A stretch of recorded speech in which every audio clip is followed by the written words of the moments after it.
نحمده ونصلي على رسوله الكريم أما بعد فأعوذ بالله من الشيطان الرجيم بسم الله الرحمن الرحيم وإن كنتم جنبا فاطهروا وقال رسول الله صلى الله عليه وسلم إذا استيقظ أحدكم من نومه فلا يغمس يده في الإناء حتى يغسلها ثلاثا فإنه لا يدري أين باتت يده أو كما قال عليه الصلاة والسلام।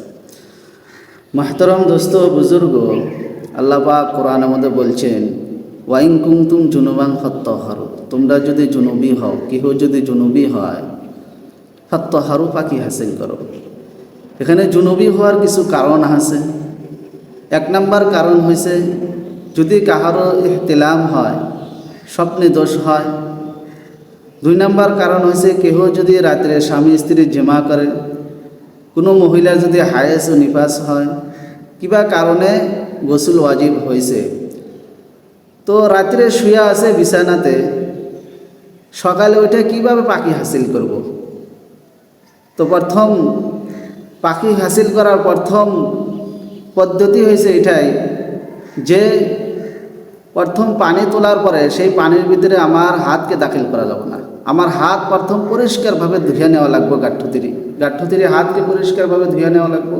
কি জন্য? আপনি যে ঘুমাইছিলেন, আপনার হাত এরকমও হইতে পারে যে নাপাকি জায়গায় জায়গায় আপনার হাতকে পড়ে গেছে, নাপাকি আপনার হাতের সাথে লেগে গেছে।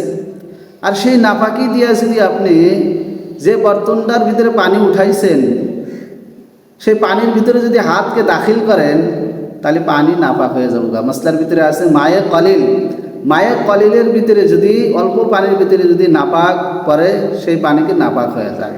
সেই নাপাক পানিতে তো আমাদের গোসল পাক পবিত্র হব না।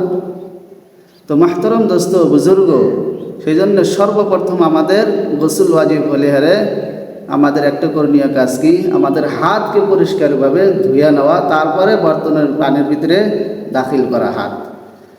আল্লাহ নবী সাল্লাল্লাহু আলাইহি সাল্লাম বলছেন ইযা ইস্তাইকাযা আহাদুকুম মিন নাওমিহি, তোমরা যখন ঘুম থেকে ওঠো, ফালা ইয়াগমিস ইয়াদাহু ফিল ইনাই, তোমার হাতকে বর্তনের ভিতরে দাখিল করো না। হাত্তা ইয়াগসিলাহা সালাসান, ইহা তককে 3 বার তোমার হাতকে পরিষ্কারভাবে ধুয়ে নাও। ফাইন্নাহু লা ইয়াদরি আইনা বাতাত ইয়াদুহু, তোমরা জানো না তোমার হাত রাতে কোথায় গুজারছে, কোথায় কাটাইছে তোমার হাত, কোথায় কোথায় গেছে তোমরা জানো না। সেই জন্য হাতকে প্রথম পরিষ্কারভাবে ধুয়ে নেওয়া। তো মাহতরম দোস্ত বুজুর্গ, আমরা জানি গোসলের ফরজের বিষয়ে আমরা জানি যে গোসলের 3টাই ফরজ।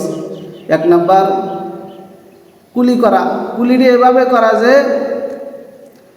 একদম মুখের ভিতরে যে খালি অংশ আছে সমস্ত অংশকে পানির দ্বারা ভর্তি করা, মানে পরিষ্কারভাবে করা। যদি একবারেই পরিষ্কার হয়ে যায় তাহলে তো ফরজ আদায় হয়ে যাবো গা। আর যদি আমরা কুলিটাকে 3 বার করি, গড়াইয়া করি, তাহলে আমাদের সুন্নত আদায় হয়ে যাবো গা। ওরকমভাবে নাহের নরম জায়গা পর্যন্ত পানি পৌঁছান 2 নাম্বার। 3 নাম্বার হলে সর্বশরীর ধৌত করা। সর্বশরীর ধৌত করার মধ্যে কিছু ভাগ আছে।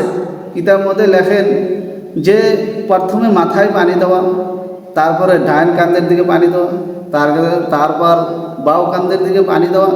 আর এরকমভাবে গোসল করা যে কোনো জায়গায় যাতে পশমের গোড়া পর্যন্ত শুকনা না থাকে। যদি শুকনা থাকে গোসলের ওয়াজিব আদায় হব না।